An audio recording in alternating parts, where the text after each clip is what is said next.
Muy buenas tardes y bendiciones. Que el Señor el día de hoy añada a su palabra en este día más conocimiento, más revelación y más entendimiento. Sabemos que la Biblia dice que los entendidos resplandecerán. Y precisamente es el conocimiento de su maravillosa palabra la que cada día nos permite crecer más en qué, en saber quién es Dios, en saber que siempre Él está con nosotros, en nosotros, y que a través de estos temas que el Espíritu Santo trae en nuestras vidas, lo que quiere es edificar el cuerpo de Cristo y que nosotros crezcamos a la estatura del varón perfecto.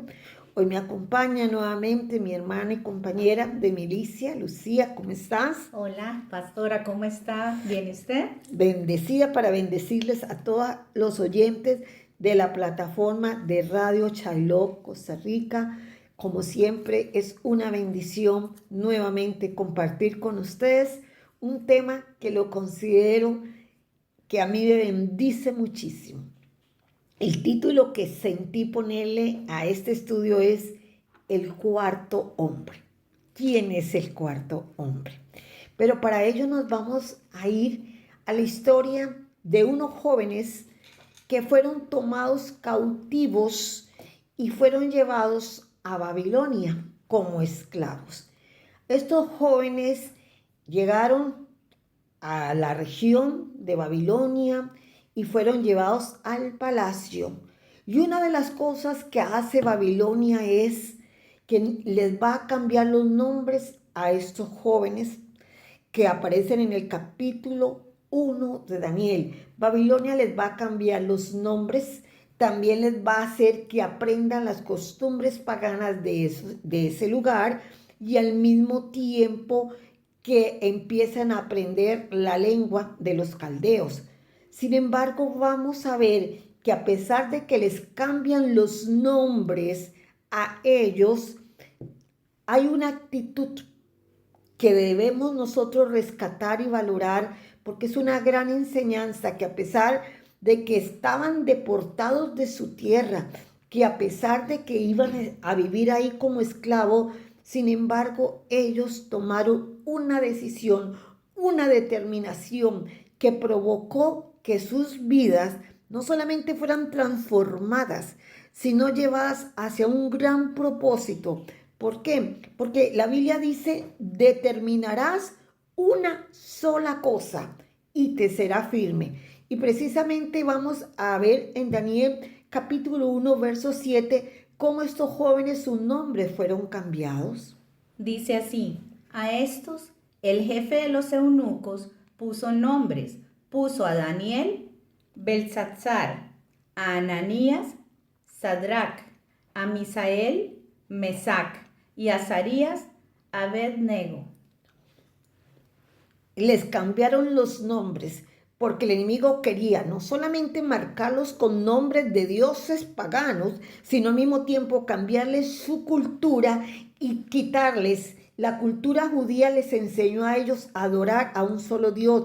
La cultura judía era monoteísta, o sea que adoraban un solo Dios, mientras que en el lugar donde estaban ellos se adoraba a muchísimos dioses.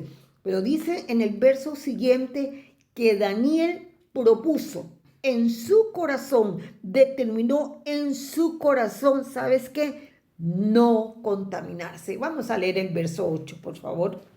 Y Daniel propuso en su corazón no contaminarse con la porción de la comida del rey, ni con el vino que él bebía. Pidió, por tanto, al jefe de los eunucos que no se le obligase a contaminarse. Me llama la atención cómo estos jóvenes, aún en un lugar pagano, en un palacio donde estaban expuestos a poder comer los manjares y todas las cosas que ahí se ofrecían. Sin embargo, yo veo cómo los padres de estos jóvenes los habían marcado de tal manera, como dice la Biblia, instruye al niño en su camino y aun cuando sea viejo, no se apartará de él. Y a pesar de que estos jóvenes estaban en ese lugar, pudieran haber tomado de las viandas, de los manjares, de todo lo que en ese palacio había, se propusieron todos ellos: no nos vamos a contaminar ni con el vino ni con las comidas. Y le dijeron eso al jefe de los eunucos. Y todos sabemos que este hombre aceptó y luego ellos fueron llevados, estos jóvenes fueron llevados y presentados delante del rey de Babilonia. Y dice la Biblia, y es que eso es lo que a mí me maravilla cuando nosotros determinamos apartarnos para el Señor, guardarnos para el Señor, honrar al Señor. Sabes que Él honra, Dios honra a los que le honra. Y dice la Biblia, y lo vamos a ver ahora en el verso 20, cuando fueron llamados Sadrach, Mesach, Abednego y aún Daniel delante del rey, dice la Biblia que fueron hallados 10 veces más sabios que todos los sabios del reino. ¿Por qué? Porque al proponerse ellos en su corazón no contaminarse ni con las viandas, ni con el vino, ni con los dioses paganos, a mí me habla de gente que estaba entendida en que ellos estaban en otro país, sí, estaban en otro lugar, sí, pero eso no iba a hacer que su corazón se convirtiera a esta gente pagana. La Biblia dice: conviértanse en ellos a ti, mas tú no te conviertas a ellos. Esa es una de las premisas en esta enseñanza. Nosotros estamos en el mundo, compartimos con gente que no conoce el Señor, pero nosotros hemos sido llamados a ser ¿qué? Sal, a ser la luz. ¿Por qué? Porque precisamente nosotros tenemos que ser luz en medio de las tinieblas. No podemos tener el mismo lenguaje que el mundo tiene. No podemos pensar como el mundo piensa. No podemos llamar a lo malo bueno y a lo bueno malo. Nuestros principios, nuestros valores, lo que la Biblia dice, es el mayor estandarte que nos debe a nosotros mover como hijos de Dios. Y es lo que yo veo en estos jóvenes. Y como consecuencia o como respuesta de la determinación que tomaron, vea lo que va a pasar en el verso 20. En todo asunto de sabiduría e inteligencia que el rey les consultó, los halló 10 veces mejores que todos los magos y astrólogos que había en todo su reino. Santo Dios, 10 veces más sabios, 10 veces más inteligentes. Y por lo tanto, aquellos jóvenes que habían sido tomados y llevados como esclavos, al final fueron puestos ¿en qué? En lugar de qué? De privilegio, en lugar de qué? De gobierno. ¿Por qué? Porque dice que fueron hallados 10 veces más que todos los sátrapas, que todos los gobernadores de ese lugar. ¿Qué significa eso? Significa que mientras nosotros en el lugar donde estemos sigamos viviendo los principios y los valores, sigamos siendo sal, sigamos siendo luz, entonces Dios te irá llevando y nos irá llevando que de gloria en gloria. ¿Por qué? Porque Él está viendo que tú y yo estamos dispuestos que a rendir nuestras vidas delante del Dios Santo que nos ha llamado, y no vamos a permitir que las influencias del mundo nos haga que nosotros seamos flexibles, que nosotros con nosotros mismos seamos personas que claudiquemos en dos pensamientos, porque si aquel amigo o aquella amiga piensa de esa manera y te dice: ay no, pero no sea tan fanático, no sea tan religioso. Nosotros debemos vivir de acuerdo a los principios de la Biblia, y la Biblia me habla de un Dios que es radical, de un Dios que es santo, de un Dios que me dice en la palabra santidad a Jehová. ¿Y qué es ser santo? Santo significa ser apartado. Quiere decir que Dios anhela que usted y yo nos apartemos de las cosas mundanas en las que antes usted y yo estábamos, ¿verdad? Entonces, estos jóvenes tomaron la determinación: no nos vamos a contaminar. Y por causa de eso, Dios los elevó a una posición donde fueron hallados 10 veces más sabios y 10 veces más inteligentes. Y yo me pregunto, ¿por qué no podemos nosotros, los creyentes, anhelar las mejores cosas, como dice la Biblia, y orarle? Y hoy voy a hacer un paréntesis. ¿Por qué no oramos y le pedimos al Señor en estos momentos que podamos ser sabios y que 10 veces más se nos añada como Dios le añadió a estos jóvenes? ¿Por qué? Porque qué hermoso saber que estos jóvenes al final se iban a convertir en los consejeros de los diferentes reyes.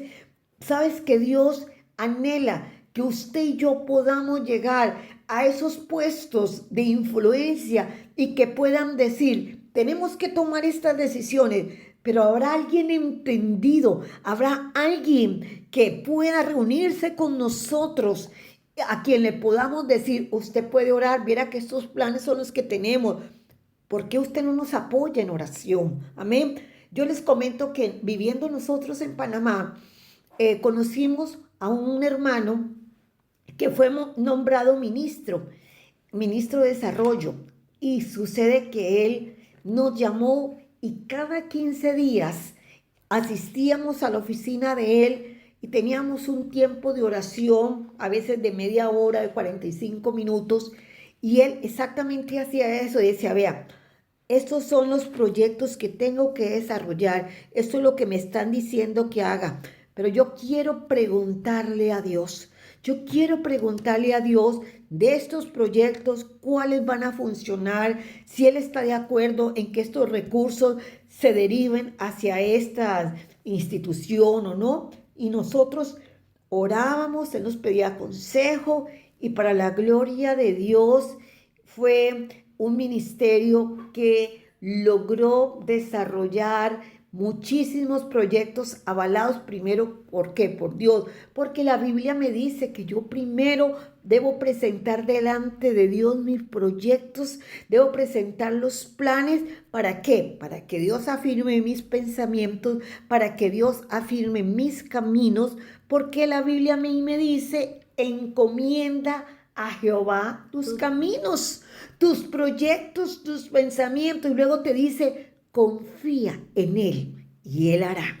Entonces, cuando nosotros tomamos de primero a Dios, lo tomamos en cuenta, mi hermano, Él nos irá mostrando paso a paso. ¿Y sabes qué va a hacer? Yo lo creo, nos puede poner en puestos de eminencia, donde podamos ser esos consejeros que hablemos a esas personas que palabras de sabiduría, porque la Biblia a mí me dice en Isaías 11:2 que reposará espíritu de inteligencia, espíritu de conocimiento, espíritu de sabiduría, espíritu de temor a Jehová. Tú y yo debemos orarle así al Espíritu Santo. Espíritu Santo, lléname de todo ese conocimiento, de esa sabiduría, de esa inteligencia. ¿Para qué? Para poder ser más efectivos, no solamente en las asignaciones de parte de Dios, sino cuando alguien te venga a pedir un consejo que no salga de tu conocimiento, sino que sea el Espíritu Santo dándote la sabiduría de saber dar no solamente la respuesta, sino de saber orar, porque la Biblia dice que el Espíritu Santo es el que nos guía a toda verdad. Entonces, el capítulo 1 nos detalla quién eran Sadrach, Mesach y Abednego. Y precisamente en el capítulo 3 de Daniel, que es a donde quiero ir, para que conozcamos de primera mano lo que va a pasar con este rey. En los primeros versos del capítulo 3, la Biblia nos dice que al rey Nabucodonosor se le ocurre levantar una gran estatua. Y después de que levanta esa gran estatua, entonces decide que es obligación de todas las personas que viven en ese lugar postrarse delante de esa estatua. Y la persona que no lo haga, entonces será echado en el horno de fuego. Y ahí va a ser probado que el corazón y la determinación de estos jóvenes. ¿Por qué? Porque en el primer capítulo decidieron, no nos vamos a contaminar, seguiremos sirviendo al único Dios que conocemos. Y en el capítulo 3 yo veo desde atrás como el enemigo dice, estos están muy cómodos ahí, los han puesto en puestos de privilegio, en puestos de gobierno. Pero vamos a ver ahora ¿Qué van a hacer con este edicto o con esta orden de parte del rey? O se inclinan delante de la estatua o simplemente saben que van a morir. Y muchas veces usted y yo, dice la Biblia, somos probados, seremos probados. ¿Cómo? A través de circunstancias. ¿Para qué es la prueba? Precisamente la prueba lo que hace es sacar de ti o lo mejor o lo peor en tus circunstancias más difíciles. Ahí es donde es probada que nuestra fe, es probada que nuestra dependencia, ahí es donde vamos a ver, en el caso de estos jóvenes, si ellos tenían la fe, la certeza y la convicción de que el Dios a quien servían les iba a librar de un castigo, y si ellos estarían dispuestos a llegar al límite que significaba, nos vamos a negar, no lo vamos a hacer, pero sepas, oh Dios, que no nos vamos a inclinar. Tremendo momento en la vida de estos jóvenes. ¿Por qué? Porque iban a ser probados en sus principios, en sus convicciones, y asimismo muchas veces en nuestro caminar con Dios también seremos probados. Y quizás las decisiones que tomemos hará que mucha gente se incomode, pero lo importante es, ¿agrado a Dios o agrado a los hombres? Entonces vamos a leer precisamente en el verso donde dice acerca de esta estatua, por favor. Ok, esto está en Daniel capítulo 3, verso 12.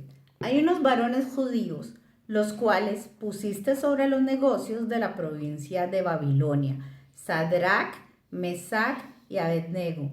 Estos varones, oh rey, no te han respetado, no adoran tus dioses, ni adoran la estatua de oro que has levantado.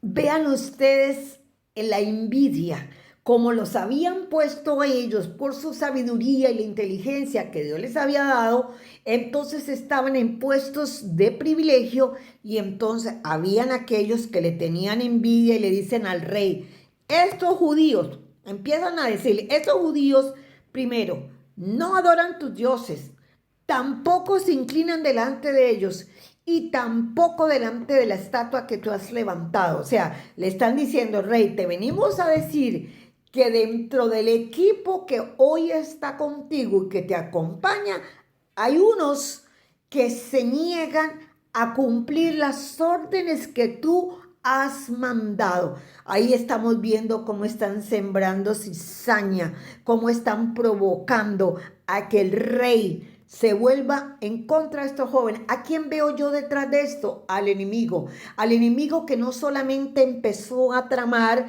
a tramar todo un escenario. ¿Cómo hago para que estos que están en eminencia caigan? Bueno, voy a ir en contra de lo único que sé que ellos no van a querer doblar sus rodillas. Pues bueno, le voy a poner en el corazón de este rey que levantó una estatua con... ¿Cuál era el fin? ¿Cuál era el fin de esa estatua? ¿Y cuál es el fin del enemigo? El fin del enemigo es que los hombres doblen su rodilla delante del palo, delante de la madera, delante del yeso, delante de imágenes que dice la palabra que tienen boca y no hablan, tienen pies, mas no caminan, y que semejantes a ellos son los que le adoran, dice la Biblia. Entonces el enemigo siempre buscará que el hombre doble la rodilla delante de todo aquello que te aparta de la veneración al único Dios que nosotros tenemos. Y eso lo vemos en Mateo capítulo 4, lo decía, cuando dice la palabra que el Espíritu Santo llevó a Jesús al desierto y vino el tentador, y Jesús le dijo, solo a Dios adorarás. O sea, el enemigo siempre va a buscar en el corazón del hombre que el hombre se postre delante de imágenes. Mas Dios nos hizo libres, y sabemos que aquellos judíos, aquellos jóvenes iban a ser probados. Y ahora continuamos en los otros versos. Cuando al rey le dan ese informe, vea lo que va a hacer el rey, cómo se va a enojar y cómo los va a llamar a estos jóvenes, a ellos, digamos que eran como los ministros asignados en las diferentes provincias, y cómo el rey los confronta a ellos. Por favor, leamos. Dice así: Habló Nabucodonosor y les dijo: es verdad, Sadrach, Mesach y Abednego, que vosotros no honráis a mi Dios, ni adoráis la estatua de oro que he levantado.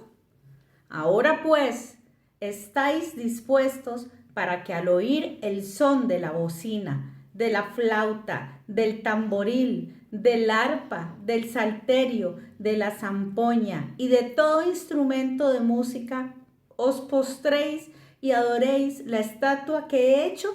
Porque si no la adoraréis, en la misma hora seréis echados en medio de un horno de fuego ardiendo.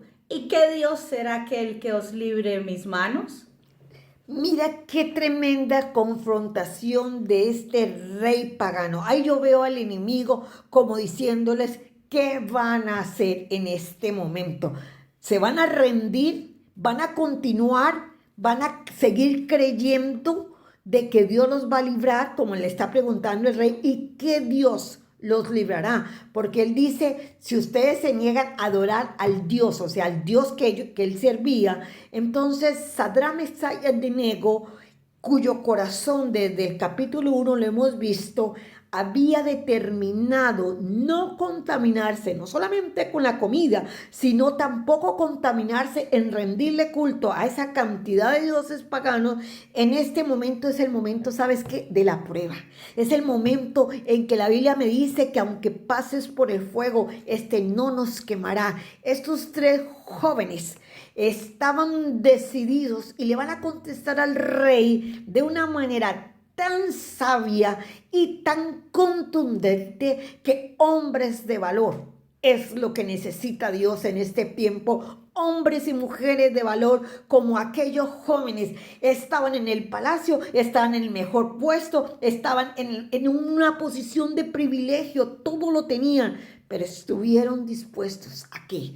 Primero estuvieron dispuestos a honrar a Dios, aunque estuvieran en una tierra pagana. Estuvieron dispuestos a qué? A morir por sus principios, por sus valores, por su llamado. También que veo en estos jóvenes veo una determinación, yo veo carácter, yo veo valentía. ¿Qué más veo en estos jóvenes? En estos jóvenes veo que ellos estaban convencidos y se lo dicen al rey: sabemos que Dios nos puede librar de tu mano, oh rey. O sea, en otras palabras, escucha, rey, por encima de ti y por encima de lo que tú quieres hacer con nosotros, hay un Dios poderoso al quien servimos, que si Él quiere nos puede librar del horno de fuego. Y si no nos libra, también estamos dispuestos a demostrarte a ti, rey, y a todos los que nos han acusado, que no doblaremos nuestra rodilla ni delante de ti, ni delante de tu estatua, ni delante de tus dioses. Santo es su nombre. Ese verso 16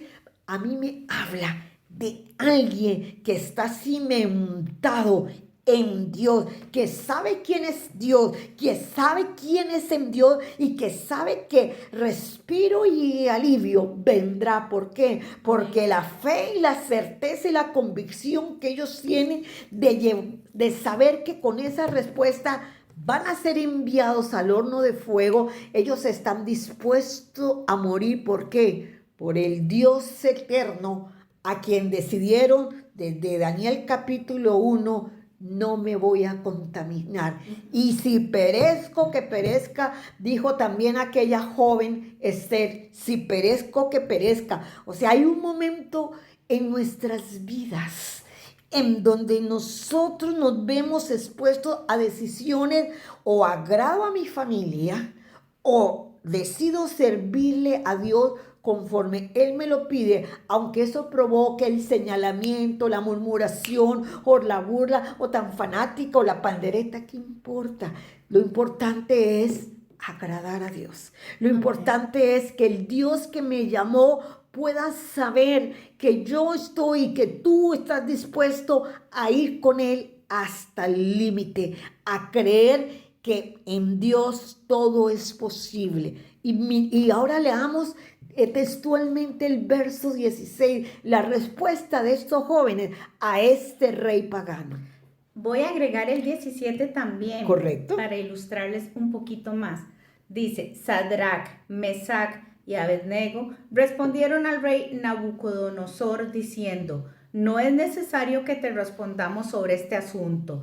He aquí nuestro Dios, a quien servimos, puede librarnos del horno de fuego ardiendo y de tu mano, oh rey, nos librará. Amén. Continúa. Entonces Nabucodonosor se llenó de ira y se demudó el aspecto de su rostro contra Sadrach, Mesach y Abednego, y ordenó que el horno se calentara 7 veces más de lo acostumbrado, y mandó a hombres muy vigorosos que tenían su ejército que atasen a Sadrach, Mesach y Abednego para echarles en el horno de fuego ardiente. Entonces estos varones fueron atados con sus manos, sus calzas, sus turbantes y sus vestidos, y fueron echados dentro del horno de fuego ardiendo. Santo, vea qué tremenda decisión de estos 3 jóvenes. Ellos deciden, no me doblaré, no nos doblaremos delante de tu estatua. Escucha, rey, Dios nos puede salvar, sí, estoy parafraseando, pero y si no, sabe Dios que nos mantendremos. ¿Qué habla eso? Integridad. Una persona íntegra es alguien tan completa, tan segura en que en su confianza está puesta en Dios. Y cuando nosotros podemos llegar al límite de y estar dispuestos a darlo todo por la obra, todo por Dios, mi hermano, estoy plenamente convencida, como pasó con Moisés. Los egipcios venían persiguiéndolo, el mar rojo estaba al frente, o eran los egipcios que los acababan, o era el mar que los ahogaba. Pero Moisés, que iba enviado de parte de Dios, como le dijo Dios, alza tu vara, porque cuando nosotros servimos a Dios y llegamos a los límites nuestros, es donde comenzamos a ver, oh bendito sea mi Señor. ¿Sabes qué empezaron estos jóvenes a experimentar? Que me lo pone el Señor, lo sobrenatural. Lo sobrenatural se comienza a ver cuando tú llegaste a los límites, cuando ya dices, me rindo, o tú intervienes, Dios, como en este caso, o nos salvas o perecemos. Y Dios, viendo la fidelidad, porque eso es otro atributo de estos jóvenes, viendo la fidelidad de ellos, viendo que no se iban a rendir, viendo que no se iban a quejar, no renegaron. Pero ¿por qué, Dios, nos estás haciendo eso? Pero tanto que te sirvo, no. Calladitos dijeron, si Dios no libra, perfecto. Y si no, Dios, y si no, Rey, sepa que no nos doblaremos delante de ti. Estaban tan firmes en su decisión que entonces ahí va a aparecer el cuarto hombre. ¿Cuál es el cuarto hombre? Lo vamos a leer en la palabra. Ok, dice así. Y entonces el rey Nabucodonosor, en el versículo 24 dice, se espantó y se levantó apresuradamente y dijo a los de su consejo, ¿no echaron a 3 varones atados dentro del fuego? Ellos respondieron al rey, es verdad, oh rey. Y él dijo, he aquí, yo veo 4 varones sueltos que se pasean en medio del fuego sin sufrir ningún daño, y el aspecto del cuarto es semejante a hijo de los dioses. Santo, y el aspecto del cuarto es semejante a hijo de los dioses. Bendito sea mi Dios, que cuando aparece el cuarto hombre, ¿quién es el cuarto hombre? Precisamente es Jesús, precisamente es aquel Cristo que prometió estar contigo y conmigo todos los días hasta el fin. Es aquel del cual David dijo, clama, clama, clama a mí y yo te responderé. Ellos levantaron el nombre de su Dios, lo pusieron de primero, amaron más a Dios que sus propias vidas. Y en ese verso tan maravilloso, Nabucodonosor se asoma y se asombra. ¿Por qué? Porque los ve paseándose en medio del fuego, porque cuando llega el cuarto hombre, entonces, ¿sabes qué?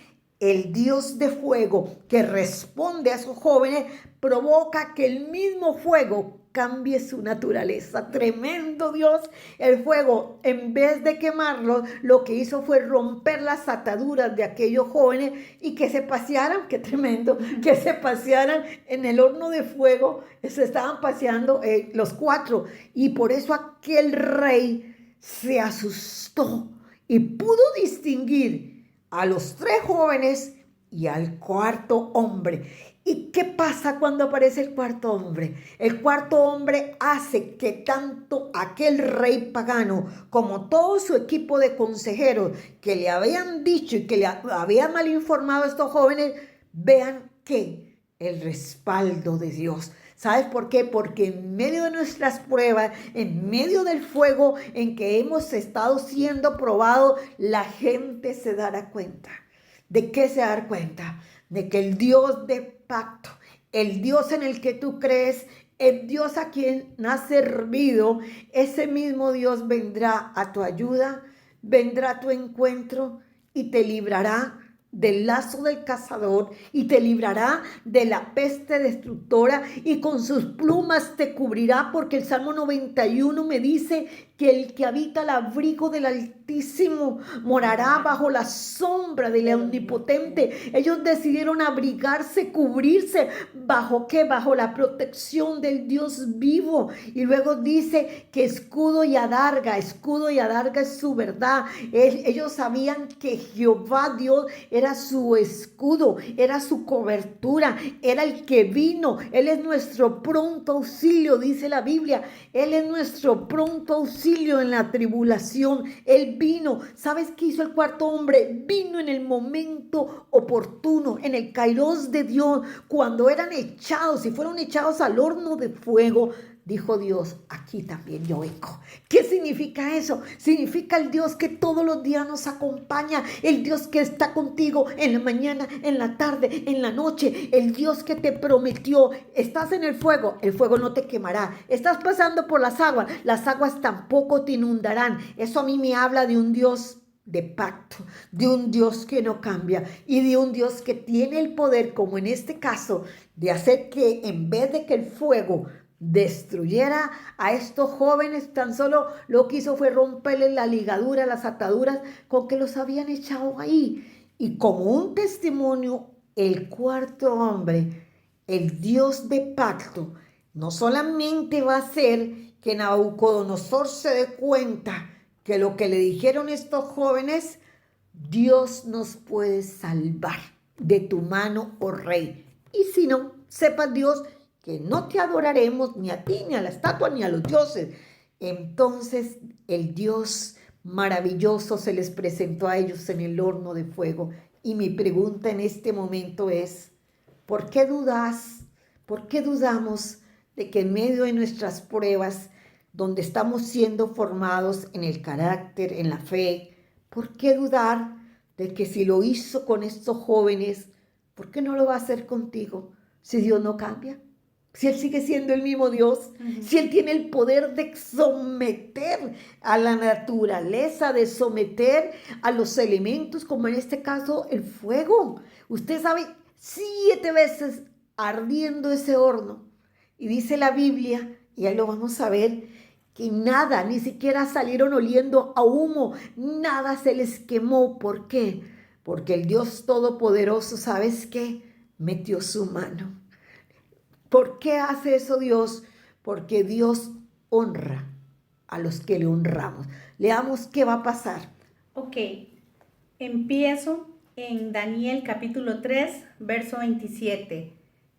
Y se juntaron los sátrapas, los gobernadores, los capitanes y los consejeros del rey para mirar a estos varones, cómo el fuego no había tenido poder alguno sobre sus cuerpos, ni aun el cabello de sus cabezas se había quemado, sus ropas estaban intactas y ni siquiera olor de fuego tenían. Entonces, en el verso 28 dice, Nabucodonosor dijo, bendito sea el Dios de ellos, de Sadrach, Mesach y Abednego, que envió su ángel y libró a sus siervos que confiaron en él, y que no cumplieron el edicto del rey y entregaron sus cuerpos antes que servir y adorar otro Dios que su Dios. Continúa en el 29. Por lo tanto, decreto que todo pueblo, nación o lengua que dijere blasfemia contra el Dios de Sadrach, Mesach y Abednego sea descuartizado y su casa convertida en muladar, por cuanto no hay Dios que pueda librar como este. ¡Qué tremendo! ¡Qué tremendo! Aquel rey que se enfureció cuando los confrontó y les dijo que tenían que doblar su rodilla. Versos después, como los que estamos leyendo, tiene que admitir, tiene que hacer un decreto de que no hay otro Dios como el de Sadrach, Mesach y Abednego. ¿Por qué? Pero versos anteriores él dice, porque pusieron su confianza en Dios. ¿En quién tienes puesta tu confianza? ¿En tus recursos? ¿En quién confiamos cuando el tiempo, las circunstancias son adversas? ¿Sabes qué me trae el Señor a la memoria? Las tormentas. En aquella tormenta donde iban hacia el otro lado, a la región de Gadara, dice que se vino una gran tormenta y todos los discípulos estaban temerosos. ¿Por qué?